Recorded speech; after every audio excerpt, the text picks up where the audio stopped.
सभी को जय श्री राम, जय श्री राम, जय श्री राम। आइए शुरू करते हैं। रात हो गई, नींद की डोज ले लें, शांति वाली, अच्छी वाली, प्यारी वाली। तो चलिए शुरू करते हैं।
शांति, शांति, शांति।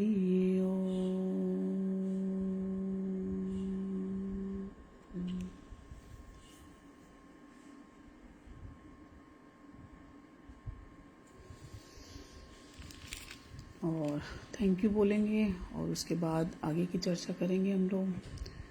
Thank you god, thank you god, thank you god, thank you god, thank you god, thank you god, thank you god, thank you god, thank you god, thank you god, thank you god, thank you, thank you, thank you so much. Thank you, शुक्राने, धन्यवाद, पूरी सृष्टि को धन्यवाद। और देखो प्रार्थनाओं का फल इतना होता है कि इतने दिनों से जो ये युद्ध चल रहा था उसमें आज थोड़ा सा पॉजिटिव रिजल्ट आया है। तो विश्व शांति के लिए छोटे छोटे प्रयास हम नहीं कर रहे, बहुत सारे लोग कर रहे हैं और उन सभी को सैल्यूट भी है और उस चीज़ का बहुत फल मिलता है। जो भी परेशान हुए, जिन लोगों की जाने अनजाने डेथ हो गई वहाँ पर युद्ध में, भगवान करे ऐसी विपदा कभी किसी के ऊपर ना आए और सभी सुख शांति से अपना जीवन यापन करें और सभी को भगवान सद्बुद्धि दे। तो बुद्धि की ही सारा गेम होता है कि हम क्या होता है अपने ही उलझनों में इतने उलझ जाते हैं कि हमें कुछ समझ में नहीं आता। एक बार क्या हुआ, एक आदमी था, वो जो है रूटीन काम जैसे सब हर बंदा करता है वो भी कर रहा था, लेकिन उसकी कहीं बढ़ोतरी नहीं हो रही थी। तो उसको जो है बहुत बेचैन था कि मैं इतनी मेहनत कर रहा हूँ लेकिन एक सीमित आय पे निश्चित हो गया हूँ। तो वो परेशान था बहुत। तो उसको एक साधु महात्मा मिले, उसने कहा कि मैं इतना काम करता हूँ, इतना प्रयास करता हूँ, लेकिन मैं अभी वहीं पर हूँ जहाँ से शुरू किया था। कुछ ना कम हो रहा है ना ज़्यादा हो रहा है, सीमित है, लेकिन मैं मेहनत मेरी ज़्यादा होती जा रही है। तो उसने कहा अच्छा, तो कहीं ना कहीं कुछ तो ऐसा होगा ना जिसकी वजह से तुमको प्रॉफिट नहीं हो रहा। तो उसने बोला कि नहीं, मुझे समझ में नहीं आ रहा, आप मुझे बताइए। तो उसने कहा ठीक है, आप कल ना जहाँ पे नदी है वहाँ पे आना और मैं तुम्हारे प्रश्न का उत्तर वहीं दूंगा। तो उसने कहा ठीक है, क्योंकि वो उनको मानता था। तो उसने बोला ठीक है। और उसको रात भर नींद भी नहीं आई, यही सोच सोच के कि वो क्या जवाब देंगे, क्या होगा, मेरे को कुछ सोल्यूशन मिल जाएगा एक्साइटमेंट में। फिर वो सवेरे सवेरे वहाँ पे पहुँचा जहाँ साधु महाराज ने बुलाया था उन्हें। वो वहाँ जाके बोला कि हाँ हाँ आप बताइए। तो उसने कहा हाँ, तुम्हारे प्रश्न का आंसर देने के लिए ही मैं यहाँ बैठा हूँ। और देखो नदी के पास एक बाल्टी पड़ी है, एक मग पड़ा है, तुम इस नदी से मग से पानी लो और बाल्टी में डालते जाओ और जब तक मैं ना कहूँ रुकना मत। अब 30-35 मग्गों से वो बाल्टी फुल हो गई। अब जब वो उसके बाद उसने पानी डाला तो पानी बाहर छलकता जा रहा था। भाई ऑटोमेटिकली जब बाल्टी भर गई और उसके ऊपर पानी डालेंगे तो वो तो गिरेगा ही। अंडरस्टूड है, वो गिरेगा, सभी को पता है वो गिरेगा। लेकिन क्योंकि उन्होंने बोला था कि जब तक मैं ना कहूँ रुकना मत, तो वो रुक ही नहीं रहा था। 10-15 मिनट हो गए, 20 मिनट हो गए, तो उसको एकदम ऐसे खींच आने लगी कि मैं क्या करूं, मुझे समझ में नहीं आ रहा कि ये मुझे क्या काम करवा रहे हैं फालतू की। बाल्टी भर गई फिर भी कह रहे हैं मग्गी। मतलब उसने बोला तो कुछ नहीं क्योंकि वो उनका सम्मान करता था, लेकिन अंदर से उसके ये चल रहा था। तो उसने बहुत देर जब हो गई तो उसने बोला कि आप ये क्या कर रहे हैं, मुझे मेरे प्रश्न का उत्तर चाहिए, ना कि मैं बाल्टी भरने आया हूँ। तो उसने कहा कि ये तुम्हारे क्वेश्चन का आंसर ही है। उसने कहा कैसे? उसने कहा वो ऐसे कि तुम ऑलरेडी तुम्हारे दिमाग में जो चीज चल रही है उसको जब तक खाली नहीं करोगे तो नई चीज कहाँ से आएगी। तो कुछ नया करने के लिए कुछ पहले खाली करना पड़ता है। जैसे आप एक ही काम को बार बार कर रहे हैं, लेकिन उसमें चेंज लाने के लिए, जैसे हम खाना भी खाते हैं तो उसमें चेंज लाने के लिए कुछ डिफरेंट टेस्ट के लिए हम कुछ करते हैं ना। कभी हींग जीरे का तड़का लगा देते हैं, कभी सब्जी चेंज कर देते हैं, कभी प्याज लहसुन डाल देते हैं, कभी कुछ चेंज करते हैं। तो पब्लिक को भी चेंज चाहिए और तुम क्या हो, तुम पुराने ढर्रे पे चले जा रहे हो। तो इसलिए तुम, क्योंकि हर बंदे को नयापन चाहिए और तुम पुराने हो गए, तो तुम अपने समय के साथ से अपना माइंड भी चेंज करो। तो जब तुम्हारा दिमाग खाली होगा तो तुम कई कुछ नए विचार तुम्हारे अंदर आएंगे और जब वो अंदर आएंगे तब तुम्हारे अंदर उसको करने की जिज्ञासा पैदा होगी और तब तुम्हारी इनकम बढ़ेगी। तब उसको, मतलब कहानी छोटी सी है, मात्र इतना सा छोटा सा सेंटेंस है, लेकिन वो कहाँ से किससे क्या क्लिक करेगा ये हमें नहीं पता। क्योंकि संतों की वाणी में तो इतना पावर होता ही है ना कि वो अगर कुछ कह देते हैं तो जल्दी समझ में आता है। तो हर संत कहीं ना कहीं किसी का हित करने के लिए बैठा है। तो हमें सिर्फ और दुआएं और आशीर्वाद ही इकट्ठे करने हैं। तो जो भी हमारे संपर्क में लोग जुड़े हुए हैं उन सभी को प्रार्थना करें। जिनसे आपका मन मिल रहा है तो, नहीं मिल रहा है तो कोई बात नहीं, आप थोड़ा सा साइड हो जाएं, बस इतना ही करना है और कुछ नहीं करना। आप उसको भी प्रार्थना देते रहें, उसको बहुत सारी, बल्कि जिससे आपकी नहीं बन रही उनको और ज्यादा प्रार्थना भेजें।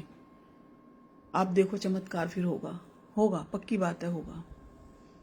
और दिमाग का ही सारा गेम है। एक बार क्या हुआ, एक आदमी था, उनका बहुत बड़ा साबुन की फैक्ट्री थी। तो और वो बहुत ब्रांड था उनका, मतलब साबुन जो बनाते थे वो इतना ब्रांडेड था कि लोग मतलब हर बार पर डिमांड में रहता था, इतनी उसकी खपत थी। तो एक बार क्या हुआ कि जैसे अच्छे के साथ बुरा भी चलता है, लाभ के साथ हानि भी चलती है, सुख के साथ दुख भी चलता है। तो एक बार क्या हुआ कि चांसली एक जो पेटी थी उनकी जिसमें वो साबुन पैक होके जाता था, कहीं पे एक डब्बा वो खाली चला गया, एक पेटी। अब वो एक पेटी जब खाली चली गई और ये बात कहीं मीडिया में चली गई, अब मीडिया वालों ने उसे बहुत डिफेम कर दिया कि जो है देखो ये इतनी बड़ी कंपनी है, ऐसे काम करते हैं, ऐसे करते हैं, क्योंकि चोर पे मोर होता ही है। आप कुछ भी करोगे ना तो आपकी टांग खींचने के लिए बहुत सारे लोग आगे आ जाएंगे कि क्यों आगे बढ़ रहा है। हर बंदा चाहता है कि मेरी बढ़ोतरी हो, मेरा विकास हो, मैं राजा बन के रहूं। तो अच्छा, अब इस चीज के लिए जब इतना मीडिया में बात चली गई तो इस चीज के लिए मीटिंग बिठाई गई कि इसको कैसे सॉल्व किया जाए कि एक भी मिस्टेक ना हो, क्योंकि जितनी भी मल्टीनेशनल कंपनियां होती हैं उनका एक भी अगर कस्टमर सेटिस्फाई नहीं है तो उनका बहुत सारा बिजनेस डाउन हो जाता है ना। और यही चीज एमबीए में सिखाई जाती है। तो अब उन्होंने इसके लिए एक बहुत लंबी चौड़ी बैठक के बाद जो है निष्कर्ष निकला कि इसको कैसे सॉल्व किया जाए। तो फिर किसी ने बोला कि एक मशीन मंगाई जाए और जब वो वहां से माल पैक होके निकले तो उसमें स्कैन होके आ जाए कि कोई डब्बा खाली नहीं है। मतलब सभी के अलग अलग व्यूज थे। तो और इसी बात की सहमति हुई कि एक ऐसी मशीन लाई जाए जिसमें स्कैनर हो और अंदर का स्कैन करके वो बता देगी, तब वो डब्बा वहां से पास होके मार्केट में जाएगा। तो जो है बात तय हो गई। अब ये बात भी सब जगह फैल गई, पूरे फैक्ट्री में। अब फैक्ट्री में फैलने के बाद क्या हुआ, तो जो वहां का गेट कीपर था ना, जो वहां एकदम स्टार्टिंग में जब वो होती हैं फैक्ट्रियां तो गेट पे एक आदमी होता है, वॉचमैन। तो उसको भी ये बात पता चली। उसने कहा कि अच्छा, इसके लिए इतना इतना प्रोपोगंडा करने की क्या जरूरत है, ये तो एक सिंपल मेथड है। तो वो सीधा कि सीधा उसके अपने जो बड़ा वाला बॉस था, डरते डरते उनके ऑफिस में पहुंचा। बोला साहब, छोटा मुंह बड़ी बात है, मैं आपको एक राय दूं, एक सजेशन दूं। बोले हाँ। बोले कि आप ये जो इतनी बड़ी मशीन ला रहे हैं, लाखों रुपए की मशीन आएगी, फिर उसको चेक किया जाएगा, फिर वो, तो इसकी तो कोई जरूरत ही नहीं है। तो उसने कहा फिर हम क्या करें। उसने कहा आप सिंपल एक काम करिए ना, कि जहां पे वो पेटियां जहां से निकल के जा रही हैं वहां पे एक फैन लगा दीजिए, स्पीड वाला फैन। और जब वो वहां से सामान निकलेगा तो जो भरा हुआ बॉक्स होगा वो आगे चला जाएगा और जो खाली बॉक्स होगा वो हवा से उड़ जाएगा। वो जो उनका बॉस था वो तो उसका चेहरा देखता ही रह गया कि इससे तो उम्मीद भी नहीं करी थी कि जिसको ये डांट रहा था, फटकार रहा था कि तुम कैसे क्या क्या बताओगे, तुम्हें इसकी क्या नॉलेज है। और वो उसको मतलब बहुत उसने खुश होके उसको वो किया कि एक हम किसी को भी कभी तो छोटा नहीं समझना चाहिए। कभी कभी हम बहुत पढ़ लिख के भी वो सोल्यूशन नहीं निकाल सकते जो किसी एक्सपीरियंसफुल बंदे के पास होता है। तो बड़ों के पास भले वो चीज ना हो, कंप्यूटर ना हो, ये ना हो, लेकिन उनके पास सुझाव हर चीज का रहता है कि इसको हम कम पैसों से कैसे सॉल्व कर सकते हैं। एक छोटी सी ट्रिक से कि पंखा 1000, 2000, 3000 का आएगा, लाखों रुपए का पैसा बच जाता है। तो इसलिए बड़ों की ना कहीं एक सलाह मशवरा क्यों कहते हैं कि ले लेना चाहिए। आजकल तो हर चीज एआई से पूछ लेते हैं, गूगल से पूछ लेते हैं, ये हो रहा है कि नहीं हो रहा है। इसी से ये रिश्ते भी खत्म होते चले जा रहे हैं, क्योंकि किसी को तवज्जो ही नहीं दे रहे हम लोग। हमें सब पता है, हमें सब आता है, हम किसी से क्यों पूछें। पहले छोटी छोटी चीजों के लिए भी ना लोग हम्बल रहते थे कि हम मतलब इससे अगर हमने कढ़ाई बिनाई भी सीखनी है तो हम जाके पूछते थे, सब्जी की रेसिपी पूछनी है तो हम एक दूसरे के साथ मिलते थे, बात करते थे। और अब कुछ नहीं, गूगल पे एक सब्सक्राइब करो, सारी की सारी चीजें आपके पास आ जाएंगी। तो मिलते रहिए, मिलने से ही आप फीलिंग से भी जुड़ेंगे, किसी से अटैच होंगे तो लोगों की दुआएं और आशीर्वाद और लोगों के दुख सुख शेयर करने से भी बहुत सारे डिप्रेशन सॉल्व हो जाते हैं। इसीलिए जुड़े रहिए और पब्लिक से तो जुड़िए, और अंतरात्मा से जो भगवान का नाम है वो हर वक्त सभी को लेना चाहिए। और इससे ही सारी चीजें सॉल्व होती जाती हैं। हमें नहीं पता हमारे साथ आज एक घटना घटित हुई है, उसके घटने के पीछे कुछ ना कुछ रीजन जरूर होगा। हम सोचते हैं ये कैसे छूट गया, वो छूटा नहीं है, हमारे हित के लिए कुछ ऐसा हुआ है। तो और शिकायत है ही नहीं, ना करनी है किसी से। सभी खुशी हो, स्वस्थ हो, संपन्न हो, सभी के लिए दुआ करनी है। और जिससे आपको कुछ इशू है ना उसको तो और दुआ दीजिए, वो खूब हैप्पी हो, खूब खुश हो, खूब संपन्न हो। आप करके देखो, ये मजा आ जाएगा। तो आज वेडनेसडे है, गणपति जी का दिन है, शुभ बुधवार कहते हैं ना, बुध शुभ ही शुभ। तो 2 लाइनें सुनाऊंगी क्योंकि शायद ज़्यादा लंबा हो जा रहा है, तो लोगों का थोड़ा सा वो आ रहा है, तो थोड़ा सा सुना देती हूँ, ज़्यादा नहीं। गणपति को पहले मनाते हैं, ये प्रथम देव कहलाते हैं। कीर्तन में तुम्हें बुलाते हैं, ये प्रथम देव कहलाते हैं। रिद्धि को नमन, सिद्धि को नमन, रिद्धि को नमन, सिद्धि को नमन, गौरी चरणों में शीश झुकाते हैं, ये प्रथम देव कहलाते हैं। गणपति को पहले मनाते हैं, ये प्रथम देव कहलाते हैं। ब्रह्मा को नमन, विष्णु को नमन, ब्रह्मा को नमन, विष्णु को नमन, भोले चरणों में शीश झुकाते हैं, ये प्रथम देव कहलाते हैं। गणपति को पहले मनाते हैं, ये प्रथम देव कहलाते हैं। श्री राम को नमन, लक्ष्मण को नमन, श्री राम को नमन, लक्ष्मण को नमन, सीता चरणों में शीश झुकाते हैं, ये प्रथम देव कहलाते हैं।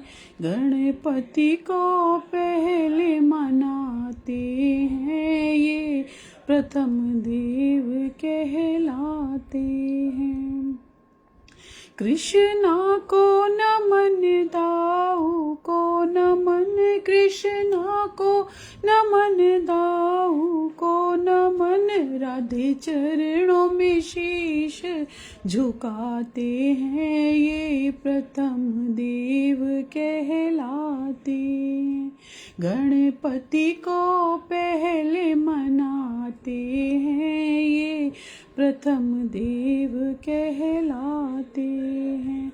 मैया को नमन, हनुमत को नमन, मैया को नमन, हनुमत को नमन, गुरु चरणों में शीश झुकाते हैं, ये प्रथम देव कहलाते हैं। गणपति को पहले मनाते हैं, ये प्रथम देव कहलाते हैं, ये प्रथम देव कहलाते हैं। गणपति महाराज की जय। और निमिषा को आई लव यू। आ जाती है समय निकाल के, बहुत अच्छा लगता है। थैंक यू बेटा, है ना। एक कोटेशन है, बाद में खुलकर जी लूंगा, ये खुद को समझाता रहा, है ना, और जिम्मेदारियां आती रहीं और शौक जाता रहा। तो हम लोग अक्सर यही करते हैं। हाँ, मतलब हर बंदे को महान बनने का बहुत आदत होती है, और पहले के लोगों को तो बहुत ज़्यादा थी। आजकल के बच्चे तो फिर भी बहुत बहुत अच्छा अपनी लाइफ जी रहे हैं, बहुत अच्छा लगता है, बहुत हैप्पी, खुशी होती है। नहीं तो पहले के लोग जो हमारी वाली जनरेशन थी ना, उनको तो बस यही लगता था कि बस दूसरों के लिए ही कुछ करना है, अपने लिए कभी कुछ सोचा ही नहीं, और आज भी नहीं सोचते।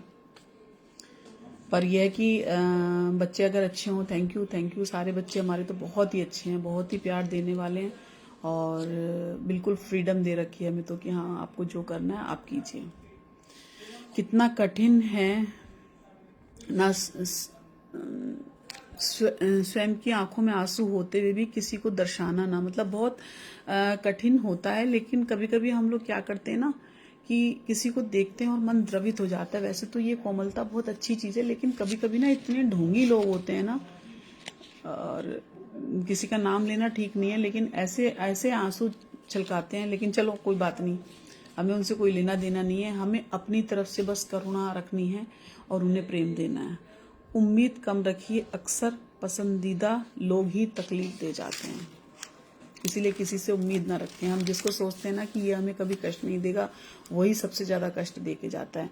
और जो कष्ट नहीं देता वो सिर्फ प्रभु का नाम है। जो व्यक्ति सच्चाई के रास्ते पर चलता है उसके जीवन में परेशानी आती जरूर है, लेकिन उसकी नाव कभी डूबती नहीं है। ये तो सच्ची बात है। लोग कितना भी कुछ करें, लेकिन अगर आपने अपनी डोर भगवान को दे रखी है ना, तो वो बहुत बहुत संभालते हैं। जो ना देते थे जवाब उनके सलाम आने लगे हैं। जो ना देते थे जवाब उनके सलाम आने लगे हैं। वक्त बदला तो नीम पर भी आम आने लगे हैं। ये पता है क्या होता है? जब आप बिल्कुल सक्षम हो जाते हैं ना, जैसे अब जब आपके पास कुछ नहीं है, तो लोग बहुत दूर हो जाते हैं कि कहीं कुछ मांग ना ले। लेकिन जैसे ही आप उस लेवल को क्रॉस कर जाते हैं ना, तो ऐसे ऐसे लोग आपके सामने आके खड़े हो जाएंगे कि मुझे क्यों नहीं बताया, मैं आपके साथ था। तो ये समय की बागडोर है, इसलिए किसी और पे विश्वास ना करके स्वयं पे और प्रभु पे विश्वास रखें। असंभव को संभव बनाने का प्रयास ही जीवन का अर्थ है। असंभव को संभव बनाने का प्रयास ही जीवन का अर्थ है। पता नहीं कौन सी कोशिश इतिहास रच दे, है ना। आप अपने कर्म करते रहिए, भगवान फल देंगे, और कभी ना कभी कुछ ऐसा घटित होगा जो आपने सोचा भी नहीं था, और वो होगा ही होगा। समय किसी का मित्र नहीं और ना ही किसी का शत्रु। समय तो बस न्याय करता है, बिना बोले, बिना पक्षपात। सिर्फ कर्म करना है, फल मिलेगा, और निश्चय ही मिलेगा, और बिल्कुल उसके पीछे कोई पक्षपात होगा ही नहीं। जो बीज आज बोए जाते हैं ना, वही कल भाग्य बनकर हमारे सामने आते हैं। जो बीज आज बोए जाते हैं वही कल भाग्य बनकर हमारे सामने आता है। इसलिए कर्मों को शुद्ध रखें, क्योंकि समय लौट कर नहीं आता, हिसाब लेकर आता है। समय हमें तोड़ता नहीं, समय हमें तोड़ता नहीं, हमें एक नया रूप दिखाता है।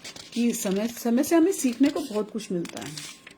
वक्त को हम देख नहीं सकते, लेकिन वक्त दिखा बहुत कुछ जाता है।